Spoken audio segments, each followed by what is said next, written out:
First things I'll just do, Karen's going to be the star of the show, but I'm just going to give a little bit of information to start off with. So make sure that you sign in. We have sign-in sheets in the back, and then if you haven't, then we'll try to get you a sign-in sheet just to provide us with your name, your email address, so we can kind of provide some of the survey stuff if we don't get to it today. If you're not able to do it from your phone today, we can email it out to you.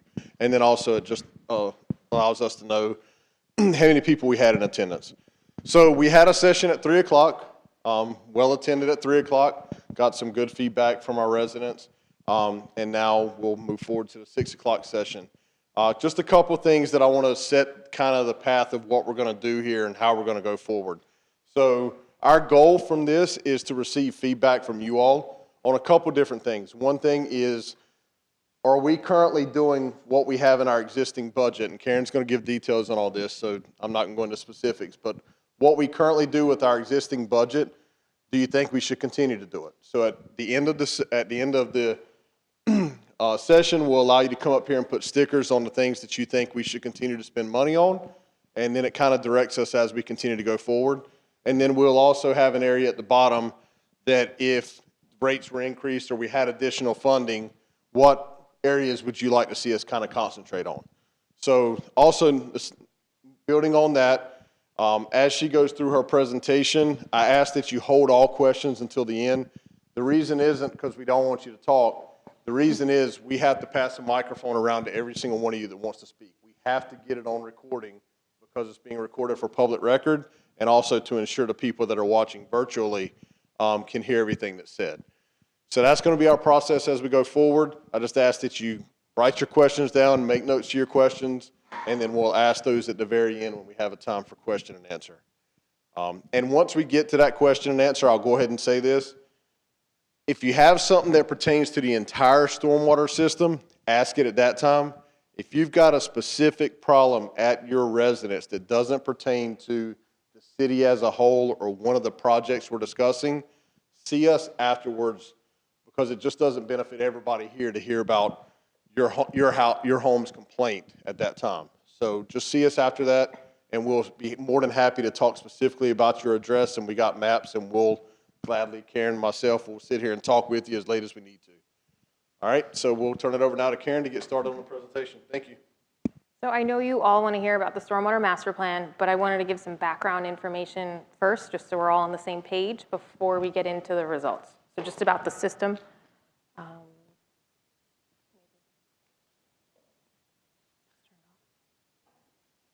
Turned it off from before. All right, so the Sebastian stormwater system, it was designed in 1950s by General Development Corporation, GDC. So it is an antiquated system, and it's what the city was given, and we're working on correcting issues from the past, as well as moving forward. It is an open channel system. So with that, it's open swales, ditches, canals. It was designed according to the standards in the 1950s. So it was dealing with quantities of water and moving them out, not quality. So that's one big thing that the shift has changed, and we're now all about water quality improvements because we're living in this area, it's impacting us. So just so you know, we're dealing with some issues from the beginning. The system intentions are transportation and conveyance. So that's just movement of water. So that's where you're dealing with your pipes and your structures. Storage and attenuation. So that's storage is holding it, and attenuation is releasing it slowly while the system can recoup and deal with it. So when you have a large storm, you have some storage, and then it will release slowly, so not everyone's inundated. And then treatment. Treatment is more of like a byproduct of the system. Just because of the open channels, you have the ability for infiltration into the ground, and it can remove those pollutants before it just washes away into the lagoon or the river.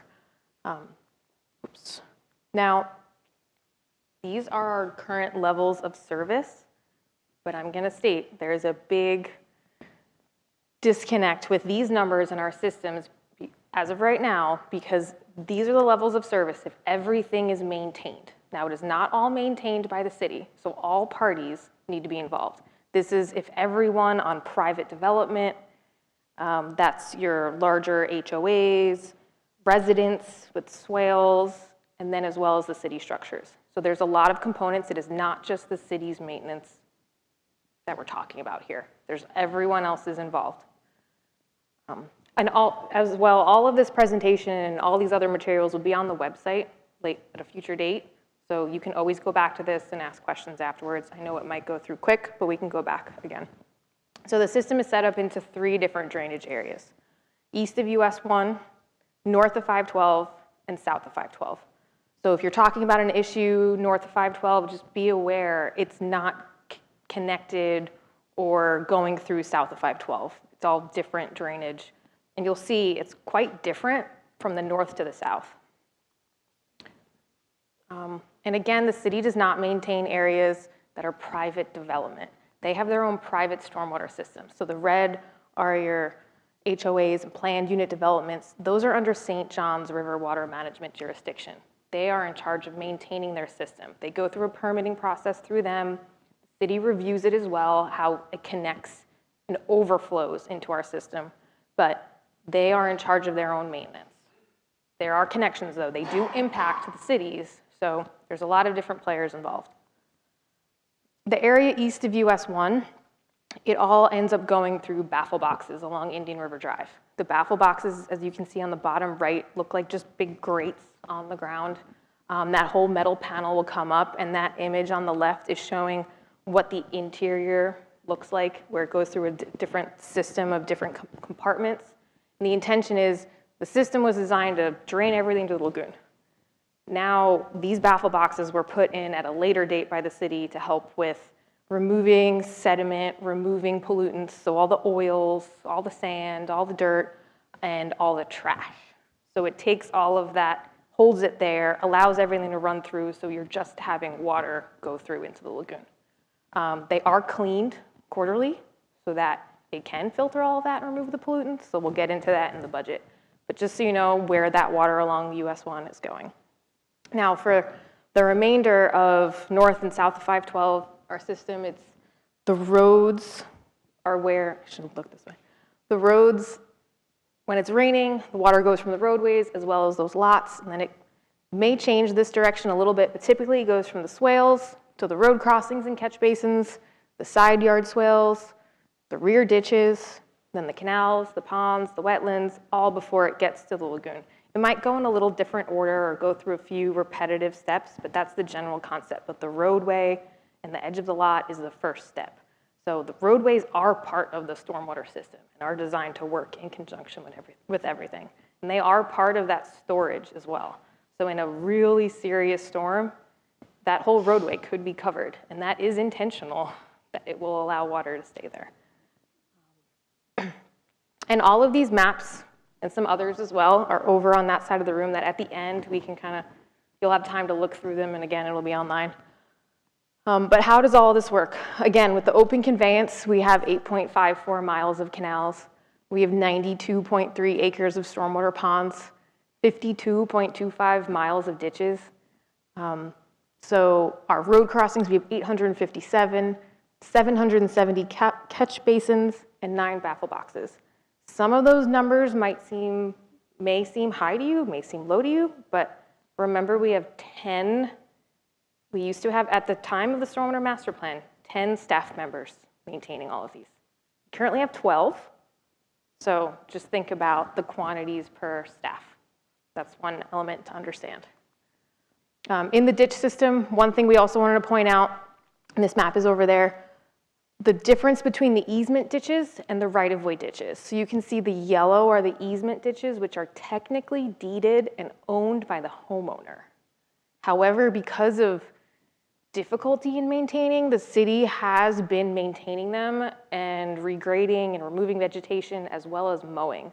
So just FYI, that should be on the homeowner, but the city has done it just to make sure that the city remains as clear as possible. Because as you know, with an open system, one block up can stop a whole region.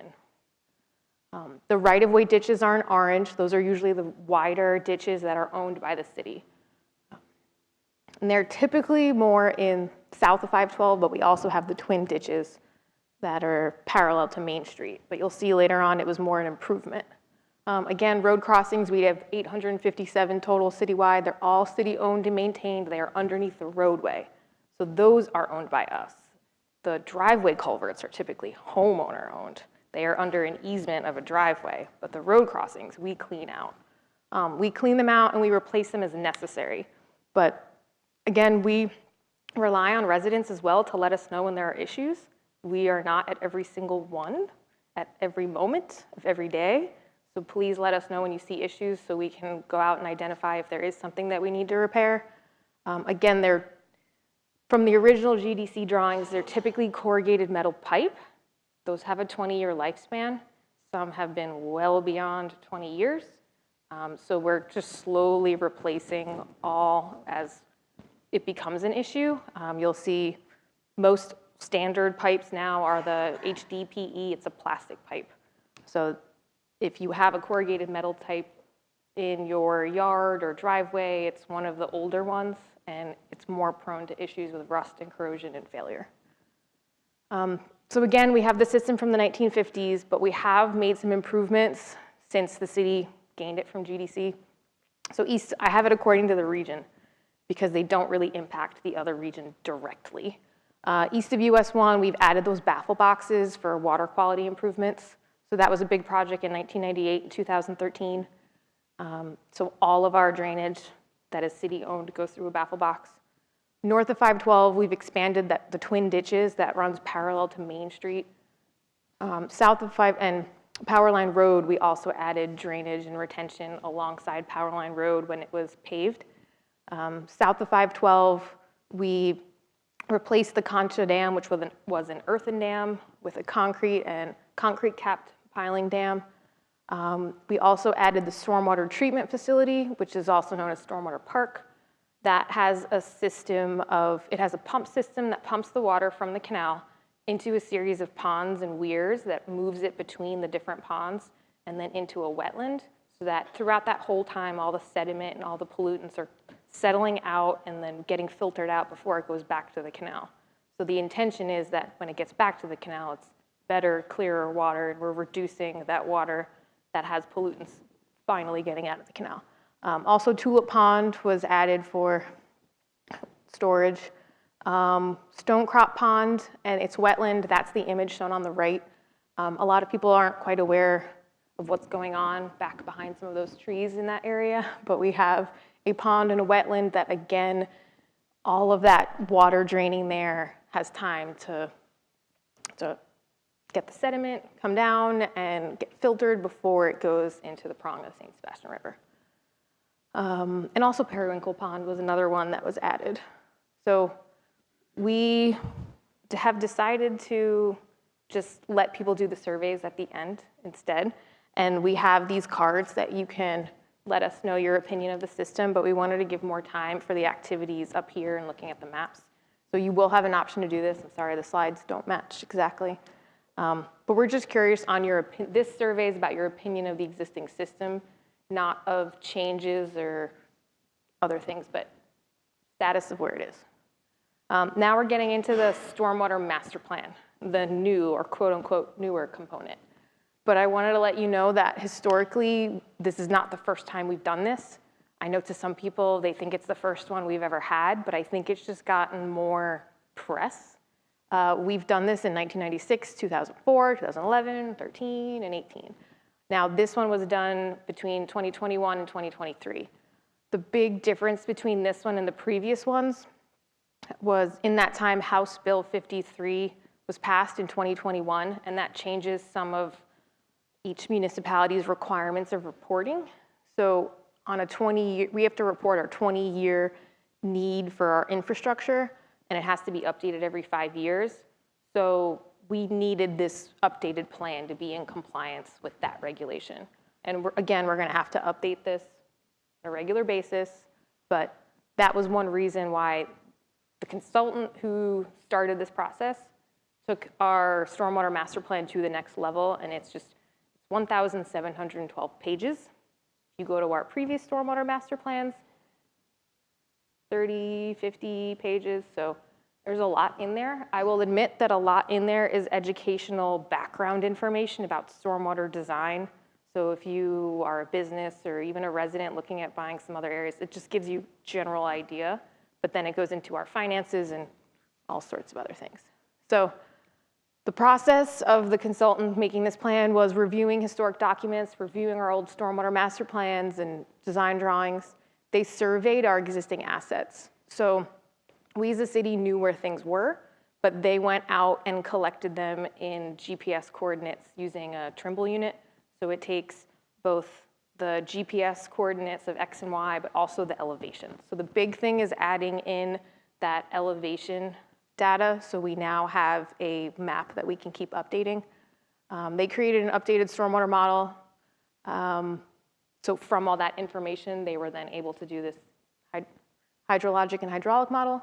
They reviewed our financial status, so looking at our budgeting practices, the cost of each activity, movement going forward with the utility fund. And then they created an operation and maintenance, as well as capital improvement projects recommendation list. So the large report is where you can see more about this. This is just a snapshot of what it looks like. On the left, you can see the survey that they completed where they went out and looked at the condition of each of those canals, pipes, structures. On the right is just a general overview with the areas in pink are showing the private developments that are not in the model. So that's one thing. The private developments are not in the model because they are their own stormwater system. So everything else you can see the nodes and the lines showing all of the pipe structures, the canals.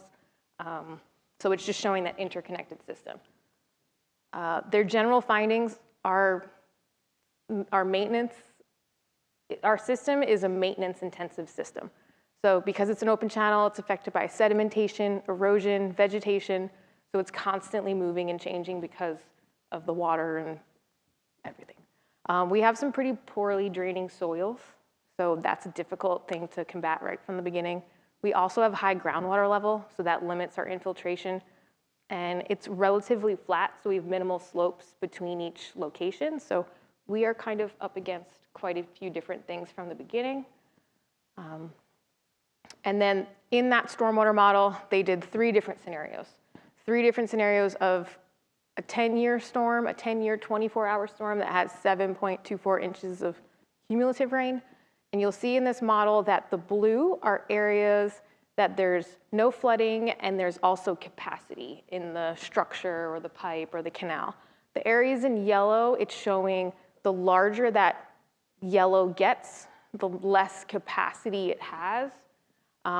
So I know these are a little difficult to kind of see the differences. I really recommend you go to the report and you can go back and forth on your own, but here's the 10-year storm. Then you go to the 25-year storm. It's pretty, I'm gonna go back. It's really quite similar, not too drastic of a shift, but there's more rainfall total, 9.17 inches. But then when you get to the 100-year storm, this is where you see more of the difference. So you're seeing more and more yellow, more and more limited or under capacity. This is where you have 12.4 inches of cumulative rainfall. But again, one thing I didn't really note on those other two, the results are considering 100% clear system. That means every pipe is perfectly open, every road crossing is clear, every channel is the shape it's supposed to be, everything is perfect computer world.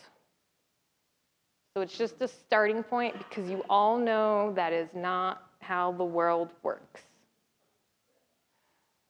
So in reality, you're gonna see it may be because of a neighbor clearing some trees, putting some palm fronds somewhere. It could be because of an erosion at a gutter pipe. It could be so many different things.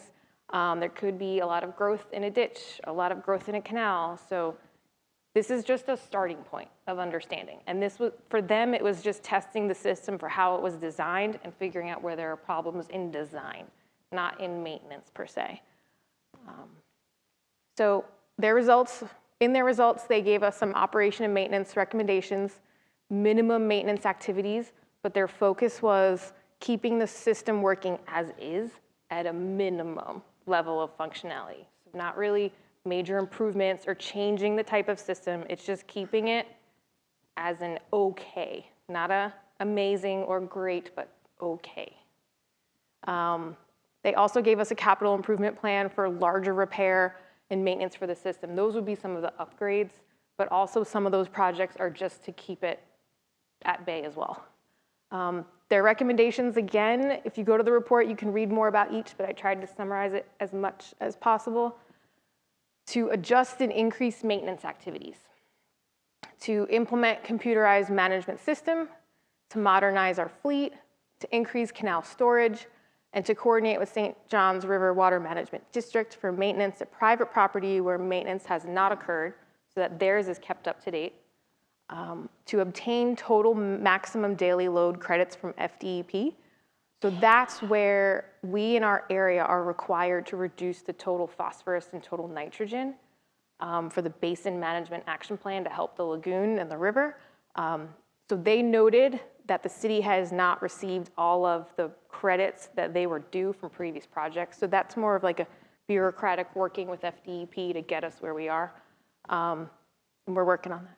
And to establish a private system certificate program that would include inspections of private developments to make sure that they're maintaining their system so it doesn't impact other areas negatively. Because if a localized private system isn't working well, it's overflowing into the city's system, which is then taking on more than it was designed for. So then you have implications that you weren't planning for. To reduce costs, they recommended eliminating quarter round at vacant lots. They also recommended continue to update our stormwater management system survey. So when they ended up collecting all that information, they just said the city needs to keep that and keep going with it. It shouldn't be just, okay, you have this report moving forward. Policy changes, they talked about some ordinance changes just to, for example, if a resident was expanding their home significantly, they were mentioning that a resident should include storage on site, just so they're not negatively impacting the rest of the area. So we sent out this stormwater master plan in December, and it's May. So we've done some things since. Just a glimpse of what we've done in increasing maintenance frequencies. We have adjusted our maintenance schedule for many of the things they listed. Some of them we did not agree with, but we're continuously going through it and reviewing. To implement computerized maintenance management system, we've hired a GIS technician in that time. So the mapping that they gave us, we now have been expanding a lot since then. So at the end, I do really hope that you go stand and look at some more of these maps that we've created, because we've been taking all of our 1950s GDC drawings and digitizing everything so that we have a better, it's quick and easy for everyone to get their information instead of going through hundreds and hundreds of pages of historic documents. We moved to electronic work orders, so it helps us track more of the cost of each item and task that we're doing, as well as looking at finding the exact day we were out somewhere so that when an issue arises, we can go back and see, has it been a month? Has it been 6 months? What last happened? We've also used map-based citizen request system. So if you call, we'll log it in that system, but we also recommend you use the computerized on this website. So we'll give you these cards that you can use the QR code or go to our city's website and go to citizens request. If we see lots of things happening in the same neighborhood, we can use that to realize that there's something else going on there. So we're mapping all of our issues. They've asked us to increase staffing with 10 additional stormwater employees. When they did this report, we had 10 stormwater employees. So adding 10 is doubling the staffing. And that was them saying just to keep it at a minimum. We have had more people apply and get hired. We had some vacancies when this report was completed. We have hired 2 more, so we now are at 12. We have 1 more vacancy, but the Stormwater Department is going to propose 4 additional staff members for next year. And we do want your input and comments on that. They also asked us to modernize and increase the fleet. So we have replaced some machinery, and we do this on a yearly basis where we go through and see what we should change out. We've replaced 1 excavator and waiting on 3 additional replacements that have been ordered. One of them I know is actually coming next week, but they do sometimes take a year to receive this equipment. They also asked that we increase canal storage and add an adjustable weir. That would We know that there are going to be some implications in doing that, and I know some residents have brought up concern if we are adding more storage. So we are right now proposing a canal study next year just to review the impacts and just go from there. What they proposed was very minimal, not minimal information, but just a starting point. So we do need more information before we go ahead and change the entire system. And we would have to coordinate with St. John's River Water Management District and FDEP and a few other people. So next steps, we're gonna continue to plan and keep reviewing the Stormwater Master Plan for concepts and ideas. We do wanna get public input on these items, and we are gonna update this every year in a Stormwater Action Plan. The reason we're gonna keep updating it every year is it's really every fiscal year we have to go ahead and do the budgeting process, so we might as well keep this up to date so that when we have to report every 5 years, it is the most accurate and does not become a cumbersome process at that time. We have this budgeting exercise, so we were going to have you come up here, do a portion, sit back down, go back and forth. We're changing it a little bit. So I'm just gonna go over kind of everything all at once. But on these lists here, we have all of our current maintenance activities in our operation and maintenance plan. So that is not large new projects. This is just maintaining existing road crossings, baffle boxes, ditches, so things that already exist, just keeping them clean, clear, and up to date. We're including backyard ditch regrading, which is done on a 5-year basis, and it's going to take about almost 5 years to get through the entire system with one crew, and that's what we're accounting for. So we have one crew that's always in the ditches. Retention, detention, and city property, just mowing around those areas to keep them clear and have the storage they're supposed to have. Half of the driveway culverts that are replaced related to road repaving. So we're finding if things are at incorrect elevations because maybe they were installed before inspections were required, you're having these points that everything gets stopped. So when we're doing the road repaving, we're improving all the drainage. So you might have seen swale crews out doing that. So that's something that half of it is in the operation and maintenance budget, half of it is coming out of gas tax. We also have to, our crews are preparing all the driveways and disposing all of that concrete. So that's a large cost. We have the ditch mowing for rear and side yard ditches that we complete. The citizen request responses, when you call in about an issue, we end up sending someone out there, and depending on what the issue is, so it includes the inspections and then miscellaneous repairs. Because sometimes something is really necessary, sometimes we just check and confirm, but they're kind of having, we have a repair crew that kind of goes out. We could have a repair crew go out consistently on just citizens' requests every day, but a lot of times we try and pull them from other things. Inlet and road crossing cleanings, road crossing replacements. That's where if there's a corrugated metal pipe or a failed road crossing, we just, if we can, if it's the best choice, we pull it out of the roadway there and put in a new one. If it's not possible or just not feasible to do that, if it's going to cause extended road closures or it's an extremely wet area or there's so many different utilities, whether it be sewer or water right there, and if it's cheaper and more just cost effective, we go with slip lining. That's where you repair the existing one and reinforce it so it's a new structural pipe. Stormwater engineering inspections, that's our inspector going out with new construction. Then hurricane prep, inspections and cleanup, quarter round cleaning, vegetation control for pond and lake maintenance, and baffle box cleaning. So these are all our maintenance activities. And at the end, we're gonna ask that you come up and just give us kind of like a vote for which items you'd want to keep. I give everyone, just for reference, the costs for each item for the year, our percent of budget, and then if you do wanna vote, like this is considering this whole page is like our whole budget. This whole page is what we're budgeting right now this year is 2.4 million. Now remember, with that, our stormwater, this will go into our next thing, our status. Our stormwater utility fee, that's our what we consider our revenue.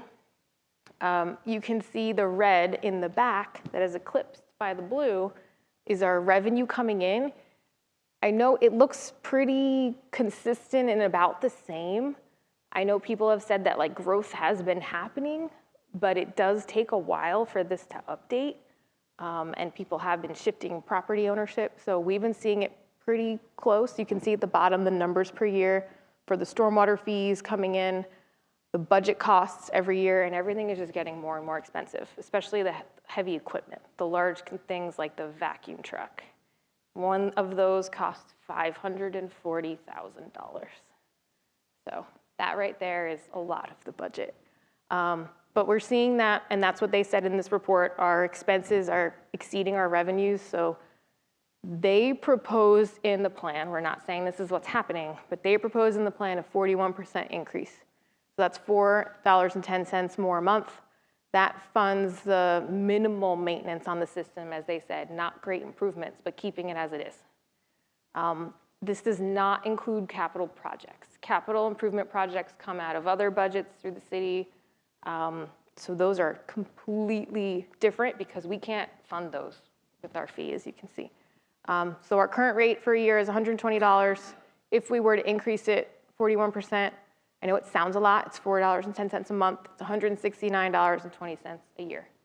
So we would see not $2 million a year to fund this, which as you see, we currently see $2 million, and our budget this year is 2.4. So we're already over. We're already struggling. We would see $822,820,000. So $820,000 difference. That's what they proposed. In this budgeting exercise, when you go ahead and do that, one whole page would be our regular budget, and then 10 more stickers would equate to a 41% increase. So we just kind of want to see if any of these other additional activities are things that you would want to see, because they're just concepts and ideas that we've been thinking about. For example, an additional road crossing inlet or vac truck crew that would be cleaning road crossings and other structures. An emergency, I'm calling emergency swale crew.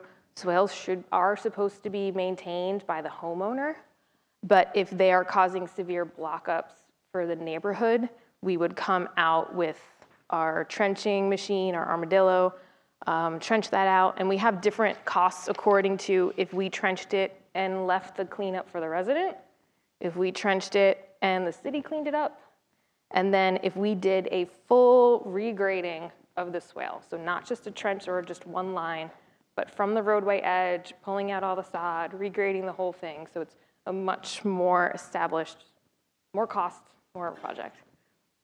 So we'll let you look at that after, so we have time to look at everything and discuss it. But their second part, outside of their operation and maintenance plan, was the capital improvement project recommendations. So here's a map of all of those projects. The green are the ones that some of them are ones we were already planning on. Green we've already had in progress or have planned, and the purple are the ones that have not yet been scheduled for a definitive year. And we would like your input on those. And this map is over on this side over here, so you'll get a chance to look at it more. But to give you an idea of the different projects they're talking about, these are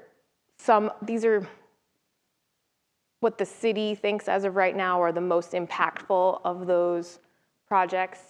The Benedictine area culvert improvements, Blossom Ditch drainage improvements, that would connect a ditch over Roseland Road, so that one would require county coordination. So we are not yet sure if it would be plausible, but the consultant recommends that as one of the greatest improvements for the cost for the system. But we started that process with the county many, many years ago. It did not go through. So we're gonna start this process and discussions again, but we want your input on that. The canal restoration. That is including grubbing, clearing, dredging of canals, as well as replacement of seawalls. That's what that total number is, that $200 million. That's the total of all of them. What I would say is if you spread it out over 10 years, what I put in red is 20 million each year, or you can keep spreading it as much as you'd need to. But Again, that is including clearing, grubbing, dredging the entire area, and seawalls. We can't go for, yeah.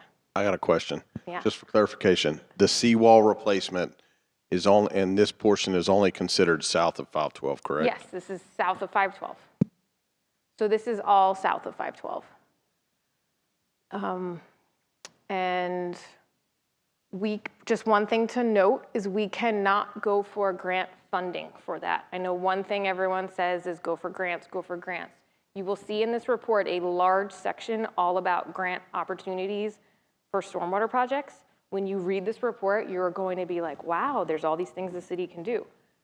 We can only go for grants if it is a city-owned item or entity. So it's public funds going towards public items. Once we get into private development, grant funding is out. So it might not seem it, but the seawalls, many times, are outside of the right-of-way, and they are privately owned. So why was your comment, why are you paying for them? So that is one reason that we want your input on, do we go this route of trying to fund the canal restoration with seawalls because it is a higher cost on the city, and that's where we would like your input. And again, the surveys that we'll all have available later, like if you have comments and notes, we're gonna keep those alive for a week. We wanna know what people are thinking because it is a large cost. In that canal assessment that I talked about, we're proposing for next year, we are going to be looking at an earthen embankment and abandoning seawalls just to compare, because then we could go for grant funding if it then becomes public rather than private. Why not bonds was the question there, and that's one thing that for us to fund the seawall replacement component of that, with that total cost, we would have to go into debt, we would have to go for bonds, we would have to go for there's other options, but it will definitely mean tax increases, fee increases, bond. Yeah, the bonds are, and he's stating that the tax is related to the bonds, yes. But just we want to let everyone know the whole picture before we keep going to the next thing. So, and then Coolidge outfall improvements, that's related to one of the structures at the Indian River Lagoon. Roadway swale work, that would be, again, swale work where we are completing roadway repaving. And the whole reason we do that is that if we're repaving the road and the drainage is not working, it's going to impact the road, and we've spent all that money on the road and it will degrade quicker with all of that. So it's really to save on our investment more than anything else and to keep your roads better for a longer period of time. Stone crop retention area control structure, that's just changing a control structure that I showed at the stone crop wetland before it goes into the river. And then stone crop upstream drainage improvements, you can see on the map over on the side, but that's related to one of our major ditches that goes all the way down to what we're calling stone crop right now between Laconia and Majestic. Once we complete that current stone crop project, which is the downstream area, we can then make those improvements further up. A lot of people have been asking why haven't we done that, but you can't improve one area until you improve the other one. So that is a FEMA grant with hazard mitigation program. So that's actually underway soon. So we're trying to plan for the future ones. But afterwards, we'll ask you to rank your projects and you can give us feedback on the other forms as well. But we really now just want to open it up to questions because that's a lot of info. So real quick, Karen, can you just put it back on the previous one? So on this one, if you have a smartphone, you can scan the QR code at the end, provide us your ranking of what CIP projects you think should be a priority. And I just want to state, because I know it was asked, why would the city fund stuff on private property? These are all things that were brought up underneath the master plan. None of this, well, we may have funding for a few of these in CIP future years that were already included before we got the master plan, but technically we do not have funding for any of these. I think maybe the stone crop upstream might have been a project that was already identified before the master plan that we've got out into a future year for funding. But we're really looking for your input on these. So at this time, what we'll do, a couple things. We'll go to questions now, and then we'll open it up for you all to come up. You can speak with us and really identify what your priorities are on the budget exercise. So questions. So we'll pass a microphone to you for your questions, and Karen or myself will provide an answer. And if we can't answer it now, we'll get back to you. After listening to all of this, I get the impression that most of your movement of water here is by gravity. Do you have any facilities for pumping water from area to area as needed in order to get rid of it or eliminate flooding in one area and shift water to another to alleviate the problem? Our only pump system as of right now is at the stormwater treatment facility or stormwater park. So it's along Angler Drive. That is our only pumping location, and that pumps water from the canal into these separate system of ponds. So we do actively use that pump system, and we know before a rain event, we do pump more to kind of give the canals more capacity, but that is our only location. So it is very much just for south of 512 it's impacting, not other areas. Yeah, and I'll say this, just on the north side, you've got, we do try to lower the levels in the canals if we're anticipating a large rain event. Obviously, we all know at times we get unexpected large rain events.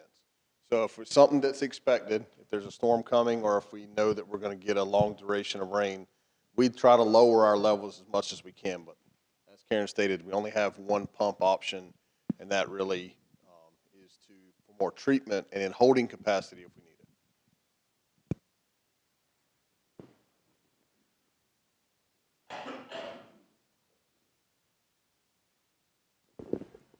Thank you. This kind of goes along with the whole gravity question. So when we moved into our house 4 years ago, we had found out from the other neighbor that somebody had basically filled in the ditch because he wanted to use his John Deere mower, right?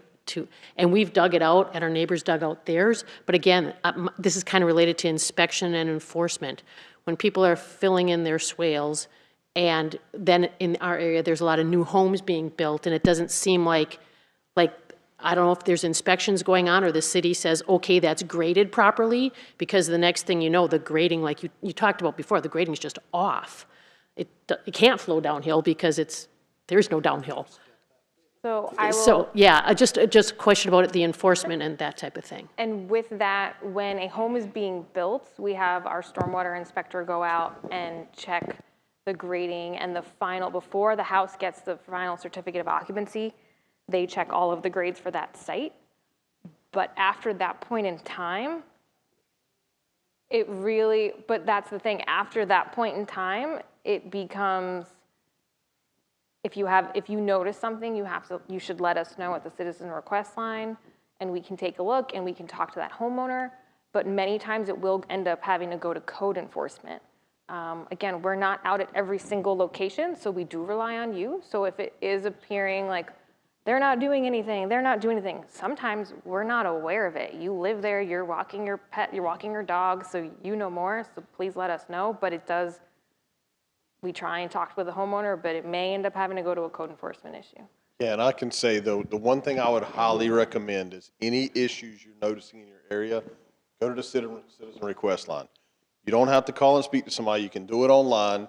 It's a really simple process, and then you'll get follow-up from our staff in regards to they went out there and assessed the situation. It now has got turned over to code enforcement if that's the issue. Or there may be something else that's in the area that's causing it. So I can tell you that our staff is really responsive on citizen request, and they're making it a priority customer service. But you have to let us know. If you just kind of just let it keep going in it, you say, well, the city does nothing.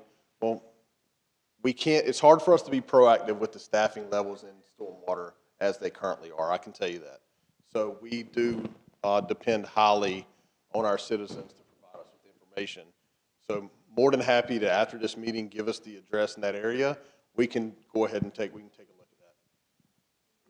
And then the only other thing with the code enforcement is some people, when they learn for a code enforcement issue, that they have to give their name and their contact information, then they say, oh, I don't want to go through code enforcement. And I understand that as well, but that's been an issue where we have some locations and then it's not. State code enforcement, it is a state statute. It's not a city rule. It's not a county rule.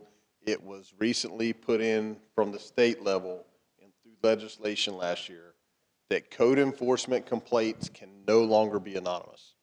They have to be associated with a person when you submit a code enforcement complaint. You can call our citizen request line and have them come out and look in your area. But as far as if you call code enforcement, you have to submit your name to file a code violation. It's a state statute.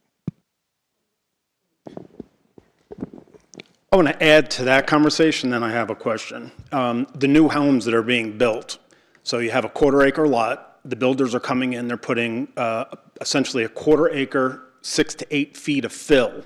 So the lots go through the building process, whatever it is, 6, 9, 12 months. All the sand, all the grit, all the fill runs down into all the neighbors' culverts down the road. So, and yes, I'm one of those new homes, guilty as charged.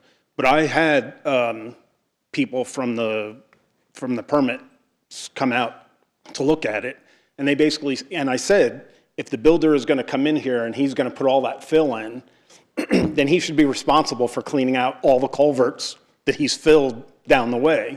And they just said, this is to code, and it's like all he's looking at is my property, right in front. It has nothing to do with down the road, but he's caused that problem.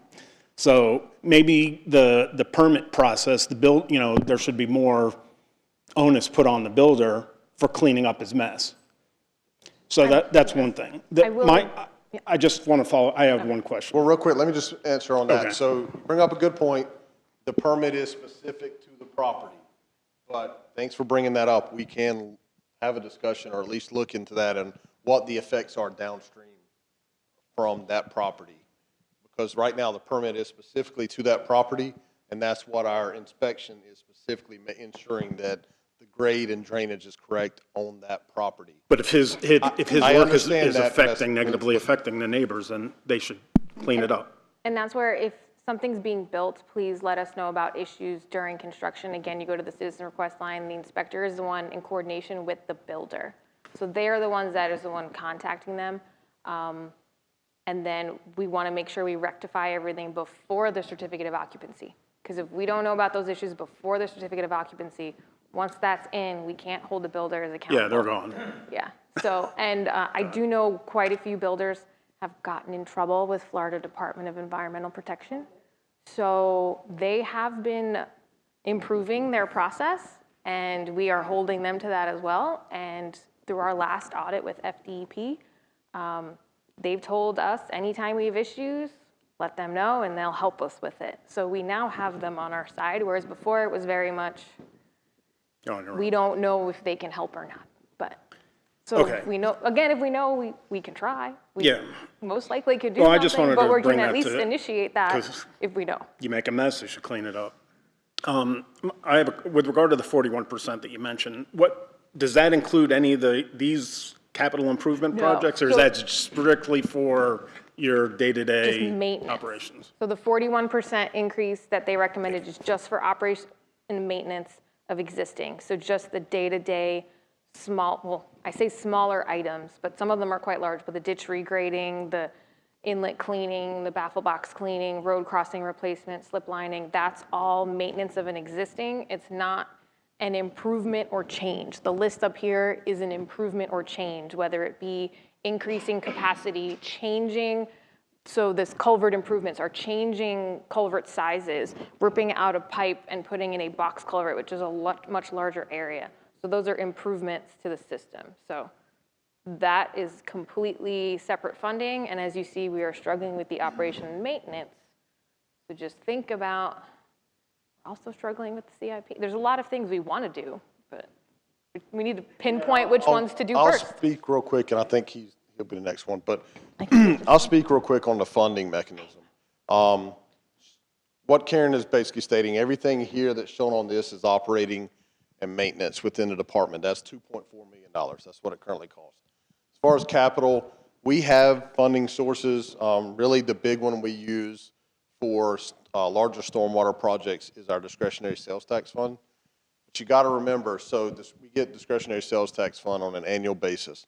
That fund has to cover police cars, machinery and equipment in other departments. So it has to spread all the way across the city. And so whenever we go to look at that, some of these do get plugged in using discretionary sales tax funds. Some of them we are going to go after some grant funding on the ones that are eligible. But that's really the limit of our funding within the city for stormwater is the stormwater utility fee and discretionary sales tax. General fund really doesn't assist too much with the stormwater department.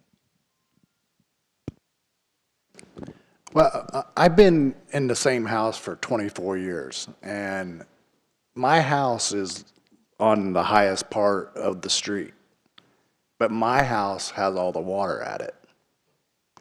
So tell me what I can do about that. Real quick, I'll just ask, where do you live? Or, I live on Estabrook. 2 years ago, they did all the houses on the street. I think it's East Lake or something like that, or maybe it's a different one. I'll tell you that what we can do is after the end, I'll have you show us exactly where your home is, and then we can have a conversation. But they did all those other lots, and then they stopped on the one side of the street, and I'm 3 blocks away from Barber Street. They didn't finish the rest of the streets. You would have thought they would have just went all the way to Barber, and then that would have been done. I'm a block away from the canal. I shouldn't have water standing in my yard.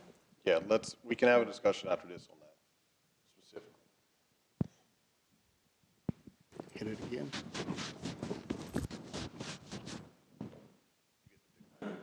Yeah, just, do you have like a tentative start date for the canal, the stone crop thing? so there's a few different things. I think you're referring to the stone crop between Laconia and Majestic. Yeah. That you're immediately nearby. Yeah. I know we haven't really focused on that project because it's one like currently in progress. At the end of June is when the contractor is looking to mobilize, and the end date as of right now is February 28th, 2025, but I've already heard from Florida Division of Emergency Management, we have the opportunity to extend, so we're really happy about that, and the contractor is as well, because if they can't get it done in time, especially if a hurricane happens or something, and they have a buffer. So And also, I mean, you'll get more information, again, once those blocks that are impacted, they'll get information specific, and just like if any of you live on Avernia or Gardenia, where we're having what we call Riviera and Gardenia project, you should have already received door hangers with information. So if we have a specific project in your region, we're trying to get you specifically that information. But we can talk again at the end.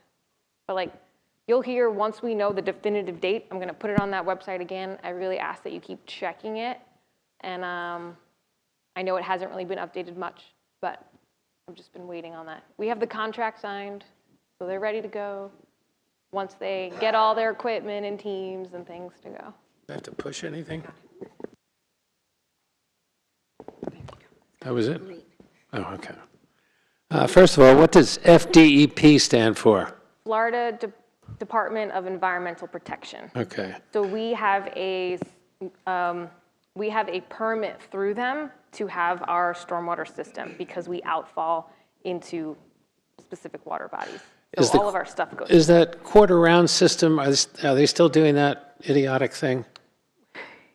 The quarter round program ended, but I will admit if a vacant lot in a quarter round area is developed to continue that stream, they end up putting quarter round in that one lot, but we are not adding quarter round to new areas of the city or new regions. As the Stormwater Master Plan says, they're trying to remove it because it's a maintenance nightmare. You'll see some residents really keep it perfect and maintained, where you can see that quarter of a pipe and you see that black plastic running along the swale. That is a sign of what you're supposed to keep clean and clear so that your water can get through that area. It won't allow percolation, but when it's more water, it'll percolate on the sides. But as they were saying, it's high maintenance cost issue for us to remove it as we can. So this has nothing to do with the stormwater park on Engler Street? The stormwater park on Engler, we are not asking for improvements in this. Goody. Okay, good. It's an absolutely magnificent Okay, park. okay. Don't touch it. Okay. Leave it alone. The only thing we might touch is the pumps if they don't The work. pumps are okay. But yeah. The rest is remaining the same. I would agree. Stormwater treatment facility is a great place to go out and enjoy nature and walk around. Sorry, I forgot to ask before. If we want to put like a rain garden, back in Minnesota, in a lot of the dishes, we planted rain gardens and that rocks and that kind of stuff. People can do that? So in the right-of-way, it's supposed to be just sod and grass. But if you do propose like a zero-scaping plan, like if you tell us your plan of what you're doing and you submit it to the city and you sign that you will maintain it, because one of our biggest things is those things, depending on how it goes, we don't want it to cause block-ups. But I can get you a permit and you would just provide your plan. And we do want to promote those low-impact development, green infrastructure items, but do it mindfully, that's all. The other thing I was going to say is that's online. That report's fabulous. I spent Okay. about 2 hours on it. Okay. It's great.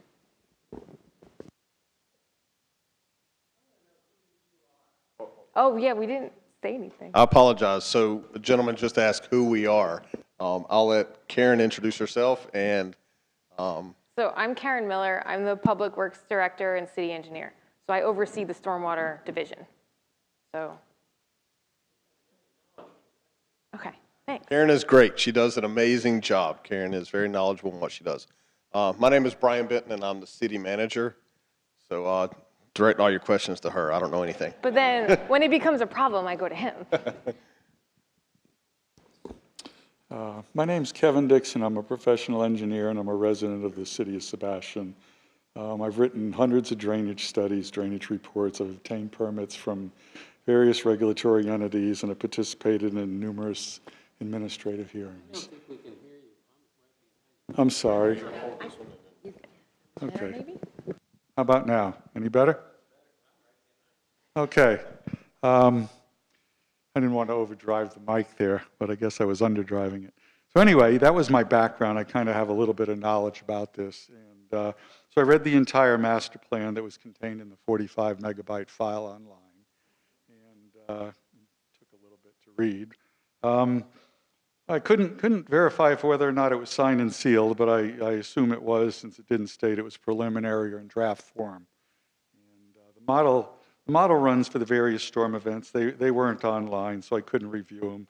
I'm not sure I want to review them, and I did speak to Karen, and they're available if I do want to look at them.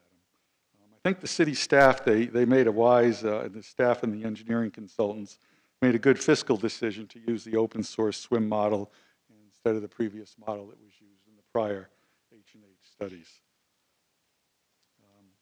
I do suggest the city obtain the modeling files that were used in the current model from your consultants, since it'll save you a lot of time and money in the future. That's a recommendation I made on the previous studies also. The operational recommendations outlined in the report, I think they're well laid out. Maintenance of the system, it is and should be a priority, since it involves the health, safety, and welfare of the public. Also, you're required to do it as the operation entity under the St. Johns River Water Management District's surface water permit. My comments beyond the maintenance are, just be fiscally responsible when you go beyond required system maintenance. Think twice about doing something that's not a health, safety, or welfare issue. It's your surface water management system. And most regulatory agencies aren't going to pay any attention to what you do with your system unless you give them a point of entry. All right? And usually when you give them a point of entry, it's through a permit application or something like that. Overall, you got an excellent surface water management system. I've looked at hundreds, thousands of them. In my previous conversations with the city engineer, I was told there'd been no house pad flooding during the 100-year, 3-day storm event, or events, similar events that exceeded that return frequency and duration. A lot of the complaints received by the city seem to be regarding swales retaining water for periods longer than anticipated. Staff does a good job responding to these complaints. However, they usually have no idea what the rainfall depth or duration of some of these frog strangler events were. The flood routing models run by your consultants, they consider a uniform storm event over the entire area. And that's not usually how nature works. Nature will drop, 10 inches here, 0 inches here. So, you have these variations that are departures from the model. And like Karen said, the model is predicated on a clean system. And that's something you're striving to accomplish. And it's a never-ending battle. But anyway, getting back to the staff going out and looking at things like these citizen complaints when you have these high-intensity events. You may think you have a problem with your system, but if the homeowner can't give you a depth of rain and a duration, and all they need is a rain gauge to do this, any cylinder with a ruler, and gee, I think the storm lasted an hour, well, then you can go back and you can determine whether or not, gee, do we have a problem with our system, or is it just overtaxed? I mean, your system isn't designed to handle a lot of these smaller, high-intensity events, and it really shouldn't be. When we design surface water management systems, the thing we shoot for is the house pad protection, and we usually let the rest of the place flood to some degree or some level of service. So when you say roads overtop or swales fill up, that's not a big deal. That's what's to be expected from a surface water management system. But anyway, if you can get citizens to go ahead and give you rain gauge depths and durations, then you may know if you have a problem or if it's just a routine blockage or something like that. Your system might be functioning perfect. Anyway, I'm going to close by saying, look, the city can contact me for assistance if you have problems obtaining authorization from any regulatory agency regarding work proposed by the city. I'll be glad to assist city staff in getting the city what it needs. All the proposed work in your report, it's all permittable. It's stuff we've seen in the past, operational weirs and earthen embankments instead of seawalls. That's all good stuff. Matter of fact, it gets you credits when you go to get your permits. Anyway, this is one of my areas of expertise, is navigating the regulatory process. And when people say no to you, I'll show you how to get what you want or how to get what you need. My services are free for hardship cases, and based on the report recommendations and the cost of what they're recommending and the money that you all have coming in, I consider the city a hardship case. Okay, so besides all this, city staff, they come and go. You all know that. That's not a bad thing. But you need to keep knowledge here in the city. So when that happens, it doesn't adversely impact you. I live here. I have a stake in the community. If you need to, you really need to tap into my knowledge while you can, and while I'm still alive. And getting back to the questions about can people block swales and is there runoff, run from their site problem downstream? Yes, it is, and there's state law that says, when you build a surface water management system, you can't adversely impact anybody upstream of you or anybody downstream of you. So, everything, I think the city does a good job. They'll come out. I've had neighbors complain about the builder when I was building here. And I said, well, you go ahead and you file a complaint. And they're like, about you? And I go, yeah. And I go, if the city doesn't do anything, you take it further and further. I go, legally, my builder can't do this, what he's doing to you. And naturally, I had a conversation with the builder and explained it to him. And the only control over him was money. But anyway, a lot of your situations are easily resolved. And your surface water management system, I know it reads like it's a really bad system, but there's places that would kill to have a system like this. You have so much flexibility because, one, it was designed on quantity. And a lot of places are restricted by their discharges, and you don't have that restriction. And retrofitting for quality, like I say, every time you got quality. You got it every place you got grass. And anyway, that's all I have to say. I think you're doing a great job. Keep doing your maintenance. I'm not going to comment on how you spend your money. Just focus on what needs to be done. And a lot of the big ticket items, if those fail, it's really not going to impact a lot. Thank you. Well, thank you. We greatly appreciate it, and I'll make sure that I know Karen's already got your contact information, but we'll definitely leverage that offer there. Any other questions? All right, so what we're going to do at this time, and I'm sorry to speak for Karen, but I'll speak because I know we're having some microphone and speaker issues. We've got to reset our system, so I'm going to try to go quickly. We're going to have you all come up here. I'll be here, Karen will be here, Tiara will be here. We can answer questions that you have. We're going to give you stickers. We want to see what you want us to continue to do in our existing budget. Is from here to the bottom, you'll see approximately $2.4 million.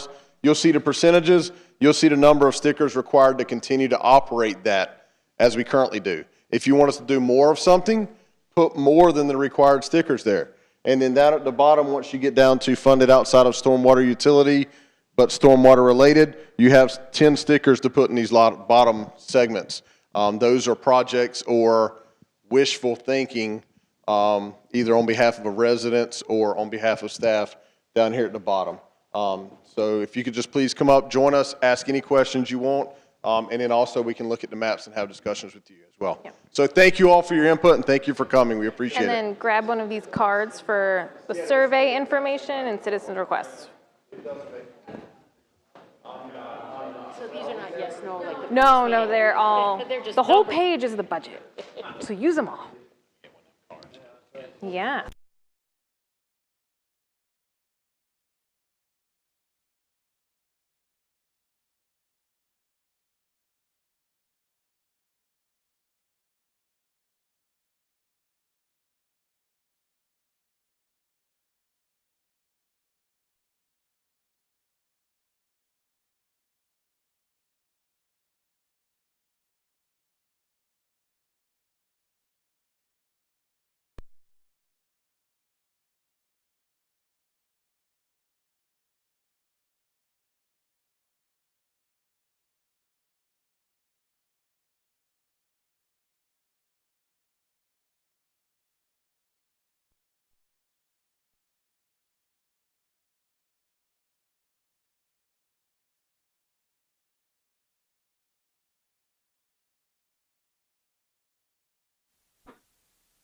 Still, so. And that's one of the things here is, I think I am back on. I'm gonna get rid of this.